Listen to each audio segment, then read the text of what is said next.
Moto Yuk Moto kali ini kedatangan seorang bintang tamu spesial.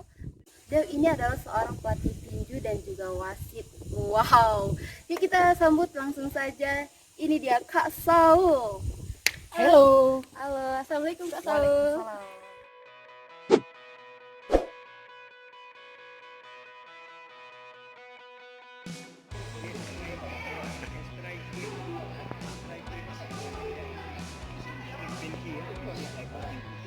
Anak Bengkulu kau dilawan.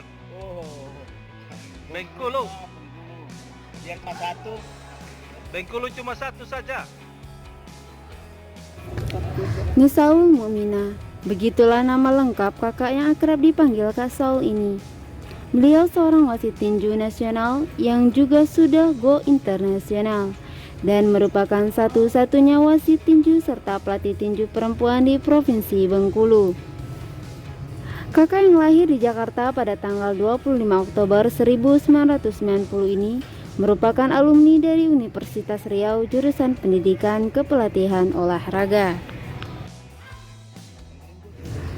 Kakak penggemar warna hitam ini mengawali karir sebagai hakim tinju nasional pada tahun 2011. Kak Saul juga pernah mengikuti program PSP 3, Pemuda Sarjana Penggerak Pembangunan di Perdesaan Kemenpora RI. Program ini merupakan program pertukaran pemuda antar provinsi yang bertujuan sebagai kegiatan pendampingan pemuda di perdesaan untuk pembangunan. Melalui program inilah Kak Saul mulai mengenal dan tinggal di Bengkulu. Di tahun 2015 sampai sekarang, Kak Saul menjadi wasit tinju nasional, disusul tahun 2018 sebagai wasit tinju internasional. Saat ini, Kak Saul juga merupakan seorang ASN, tepatnya guru di SMP Negeri 9 Bengkulu Tengah. Kakak penikmat kuliner daerah ini, sampai sekarang juga aktif sebagai pelatih dan kepala asrama di SMA Negeri Keberberkatan Olahraga Provinsi Bengkulu. Selain itu, Kak Saul juga aktif sebagai anggota KONI dan menjabat sebagai Ketua Wasit Hakim Pertina Provinsi Bengkulu.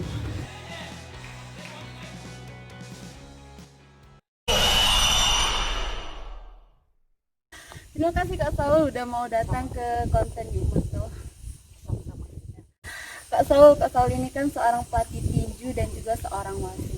Aku mau tanya sedikit dong, perjalanan karir tersebut gimana sih awalnya Kak Saul bisa menjadi seorang wasit dan juga seorang pelatih tinju? Semua berawal dari hobi ya. Hobi berantem dulunya waktu kecil. Jadi waktu sekolah tuh sering berantem, akhirnya ditawari lah oleh seorang teman, ini ada olahraga bela diri loh. Apa? Boxing. Boxing. Awalnya takut. Kemudian setelah mendalami dan kekeluargaannya luar biasa juga, ya akhirnya bergabung. Nah di tahun 2000 itu, bukan 2000, di tahun 2005 2004 ya, 2005 itu kejuaraan wanita pertama di Indonesia. Oh, di Indonesia. Nah waktu itu mau ikut tapi sempat dihalangi orang tua, akhirnya tidak jadi. Nah setelah tahun kejuaraan itu ada, baru kita bisa ikut.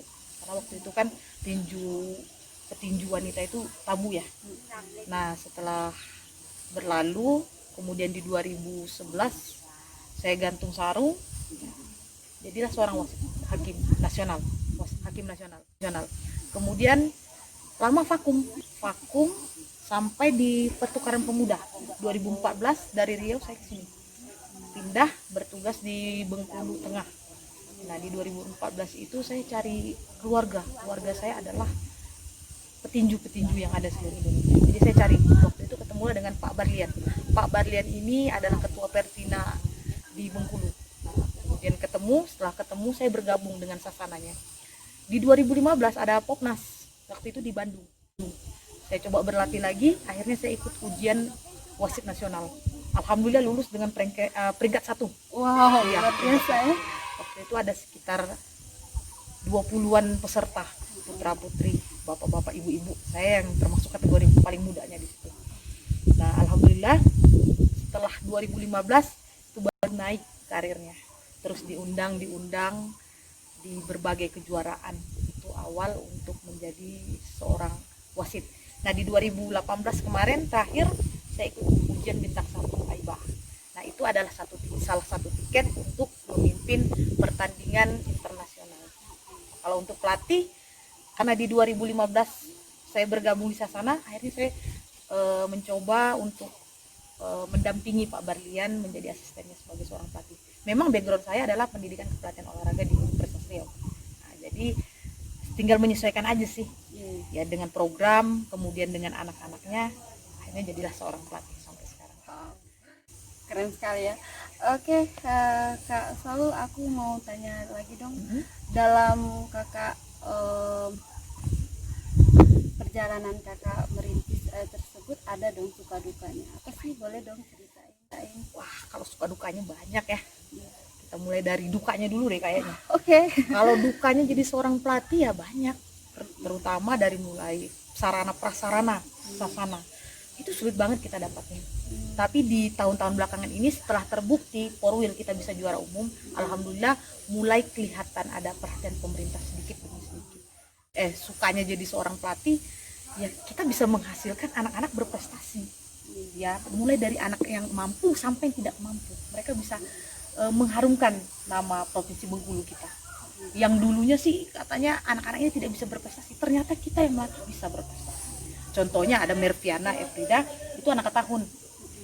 Dia sekarang sudah lulus SMA, salah satu juara Porwil yang tahun lalu 2019 dia meraih emas. Emas ya. Kemudian ada anak Seluma Akbar Mayoga meraih perunggu. Cindy dari Curup sendiri, Rejang Lebong, putri asli sini mendapatkan juara ketiga juga. Ya, dan dia itu sudah terbukti, sudah umroh, kemudian rumahnya dibangunkan oleh bupati setempat. Masya Allah, keren sekali ya. Kalau untuk wasit sih dukanya, kalau kita setiap kali harus berangkat, kita harus keluarkan dana sendiri, mulai dari transportasi, akomodasi, semuanya lah kita tanggung sendiri, tidak ada bantuan sedikit pun dari pemerintah. Tapi kalau sukanya, ketika kita bertugas ada dalam satu event atau kejuaraan, kita diundang, tiket pesawat bayarin, kemudian nginap di hotel berbintang, dapat honor lagi ya, itu yang paling saya suka. Dan kita bisa keliling Indonesia. Jadi itu sukanya ya dan dukanya. Kak Saul, ketika kakak melatih banyak murid itu pria atau wanita sih yang banyak peminatnya? Gender ya? Iya. Sebenarnya balance saja. Pertama kali saya masuk ke Bengkulu dominan putra. Tapi seiring berkembangnya atau terkenalnya cabur tinju ini, putri mulai masuk banyak sekali. Jadi sekarang imbang putra dan putri. Dan rata-rata yang banyak berprestasi itu putri. Kita salah satu provinsi yang disegani putrinya di seluruh Indonesia. Kalau dulu kan begitu petinju dari Bengkulu naik gitu, petinju dari Bengkulu, ini udah nggak sampai satu ronde ini selesai, tewas kata mereka. Tapi kalau sekarang petinju dari Bengkulu, mereka udah deg-degan. Wah, ini petinju dari Bengkulu nih habis berapa ronde petinju kita, mereka sudah memperhitungkan. Jadi kita udah mulai diperhitungkan di dunia tinju nasional. Sudah mulai diakui begitu Iya, ya? benar-benar. Kesulitan antara pria dan wanita itu sama atau gimana sih Kak melatihnya? Sama aja sih, yang penting kemauan anak itu sendiri. Kalau yang putra penyakitnya sama dengan putri. Kalau putri ya malas-malasan, putra juga gitu. Tapi bagaimana caranya kita memanage sehingga anak-anak ini bisa kembali bersemangat setiap harinya. Karena kita kan latihan pagi sore. Kalau pagi itu selesai sholat subuh kita langsung latihan sampai jam 8. Kalau sore jam 4 sampai jam 6. Nah mereka otomatis ada boringnya. Nah bagaimana caranya seorang pelatih bisa membuat latihan itu menyenangkan dan mereka ketagihan terus untuk berlatih. Bisa dong dikasih contoh gimana? Nah yang mana ya? Biar mereka yang tadinya uring-uringan nih nggak mau lagi, capek atau gimana, terus mereka semangat lagi gimana Kak? Jadi kalau dalam satu minggu itu kita ada program 6 hari. Salah satu programnya kita ada refreshing. Misalnya di hari Kamis kita beri mereka latihan aktif ya, walaupun off sebenarnya. Nah kita kasih mereka bola, mereka bermain. Jadi nggak melulu tentang teknik tinju, enggak. Nah bola sendiri itu melatih fisik mereka karena terus berlari. Jadi ada beberapa permainan bola itu kita modifikasi. Atau misalnya permainan lempar tangkap dan lain sebagainya. Jadi kita modifikasi aja. Jadi mereka adrenalin untuk maju lagi, ingin latihan lagi itu makin semangat gitu ya Kak ya. Atau di hari lainnya kita bisa ganti hari Kamis itu dengan latihan renang. Nah, mereka kan jadi kita ada refreshing nih. Atau kadang-kadang kita latihan juga ke pantai. Fleksibel aja. Jadi kakak ini udah kemana-mana nih ya. Saya pernah baca di media sosial pernah ke Cina. Aku mau dengar sedikit dong cerita gimana sih kakak bisa sampai ke sana. Ya awalnya juga nggak nyangka ya, berbekalkan tiket bintang 1 tadi, pertama kali tugas event internasional Presiden Cup itu di Labuan Bajo. Saya sendiri belum pernah terbayangkan bisa ke sana karena itu kan daerah-daerah timur ya. Ya, dulunya sih pernah ke Ambon gitu, tapi NTT ini alamnya luar biasa. Jadi pertama kali ketemu orang-orang luar tuh di sini. Di sana ya, di NTT. Iya, di Labuan Bajonya kita ada 32 negara waktu itu yang berpartisipasi, ada 21 negara. Jadi berawal dari situ mungkin ada evaluasi dari pihak pusat. Oh iya. Akhirnya sampai di 2019 yang lalu ya, 2019 yang lalu dipanggil lah, di calling dari pusat. Ayo nih selalu bertugas ke Cina. Waktu itu eventnya event Asia Tenggara. Ada 11 negara, ASBC nama eventnya, di Nanning, Guangzhou, China. Jadi yang paling mengesankan kakak jadi pelatih atau jadi wasit itu yang Kalau dua-duanya mengesankan sih. Kalau pelatih mengesankannya ketika kita bisa menghasilkan atlet-atlet berprestasi. Mereka bisa sampai ke puncak saja, itu membuat diri kita bangga. Walaupun kita sendiri pelatih tidak mendapatkan apa-apa gitu, hanya sebuah kebanggaan. Tapi bagi kita bisa membuat mereka dipandang oleh dunia saja, kita sudah ikut bahagia ya. iya, benar. Kemudian kalau jadi seorang wasit, bangganya ketika bisa memimpin event-event besar. Dan event-event besar itu seperti misalnya kejuaraan nasional PPLP misalnya, itu kan bergengsi ya, seluruh Indonesia yang ikut. Kemudian kita bisa memimpin partai-partai final. Partai final itu pun partai kelas atas, misalnya kelas 69. Saya ini kan pendek nih, jadi kalau saya pimpin otomatis saya kelihatan pendek dong, kecil, tapi saya lebih beri kepercayaan. Ya itu suatu kebanggaan tersendiri.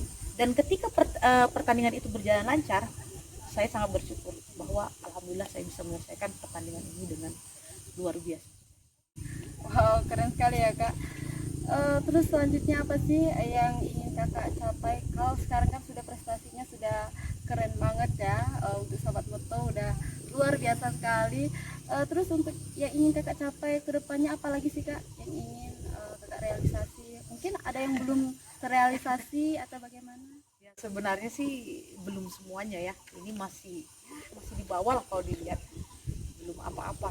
Tapi kedepannya kalau di wasit sendiri saya ingin ujian bintang 2 dan bintang 3 agar saya bisa memimpin nantinya event-event internasional seperti boxing women championship ya. Jadi itu salah satu tiketnya nanti. Kalau jadi pelatih sih saya pengen menghasilkan atlet-atlet yang berprestasi nantinya di PON maupun yang pertandingan internasional. Go internasional gitu Ya, ya. jadi bukan hanya saya yang go internasional, tapi atlet-atlet binaan kita juga semuanya bisa go internasional. Jadi nanti bisa dicetak, oh dari Bengkulu selain wasitnya juga ada atlet yang berprestasi bisa go internasional. Ada nggak sih harapan kakak pada suatu organisasi atau pemerintahan untuk kemajuan tinju ini sendiri? Ya harapannya sih mudah-mudahan kedepannya pemerintah, kabupaten, provinsi, KONI semuanya bisa berpartisipasi, saling bekerja sama, memberikan fasilitas yang terbaik agar sasana-sasana yang ada di Provinsi Bengkulu bisa menghasilkan atlet-atlet juga yang berprestasi. Karena selama ini juga sangat minim ya fasilitasnya. Jadi sekali lagi kami harapkan kepada seluruh pemerintah baik dari kabupaten maupun provinsi adalah sumbangsinya kepada kami insan olahraga. Oke, wow keren sekali. Kosong. Oke Kak Saul, apa sih pesan-pesan untuk muda-mudi pemuda yang mau ikut tinju atau gimana? Ya, pesannya kepada seluruh anak-anak, pemuda-pemudi yang ada di Provinsi Bengkulu, ayo bergabung bersama kami. Mari kita ciptakan prestasi-prestasi gemilang buat Provinsi Bengkulu. Jangan hanya bisa bernakal-nakalan, narkoba dan sebagainya. Tapi sekali lagi ayo gabung bersama kami. Sasana kami ada di Padang Serai, ya, Provinsi Bengkulu. Di Curup juga ada di Curup, kemudian ada di Ketahun, ada di Selatan, Seluma, Bengkulu Tengah juga ada. Nanti boleh calling kami, ya. Oke Kak Saul, terima kasih banyak Ya, mau sama-sama. datang ke Yukmeto. Semoga apa yang Kak Saul harapkan dan inginkan nantinya tercapai. Mungkin next time bisa undang kita dengan atlet-atlet Oh kita. pasti keren banget. Jadi Oke, ini terima kasih. adalah motivasi yang keren banget untuk muda-mudi yang pecinta olahraga, khususnya tinju. Oke Kak Saul, terima kasih. Wow, keren banget kan sahabat Meto, gimana? Itu adalah motivasi luar biasa seorang wanita. Jarang-jarang nih ada wanita, tapi ini satu-satunya wanita yang menjadi pelatih dan wasit tinju. Keren banget kan? Oke, untuk sahabat-sahabat Meto yang ingin melatih latihan tinju, boleh tuh hubungi Kak Saul, bisa menjadi muridnya. Itu keren banget. Dia melatih sepenuh hati, menjadikan kalian semua menjadi seorang yang berprestasi. Oke sahabat Meto, itu saja hari ini. Terima kasih telah mengikuti Yuk Meto. Wassalamualaikum warahmatullahi wabarakatuh. Sampai jumpa di Yuk Meto berikutnya.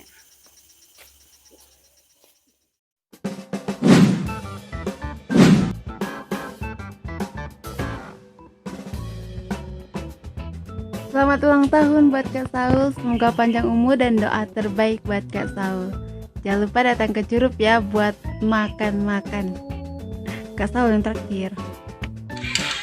Hai Ante Ang, semoga di pertambahan usia ini Ante Ang diberi sisa umur yang berkah, tercapai segala cita dan cintanya. Dan sayang Ante Ang. Oh Shishi, Assalamualaikum. Untuk adik aku tersayang, barakallahu fi umrik. Semoga di usianya yang baru menjadi pribadi yang lebih baik lagi, tambah soleha, kemudian rezekinya lancar, selalu sehat, jodohnya didekatkan, dan jodohnya yang terbaik ya. Kemudian pokoknya dimudahkan semua urusan. Saranghe. KBD Saul, semoga cita-cita tercapai dan semua urusan dimudahkan. Amin ya Rob.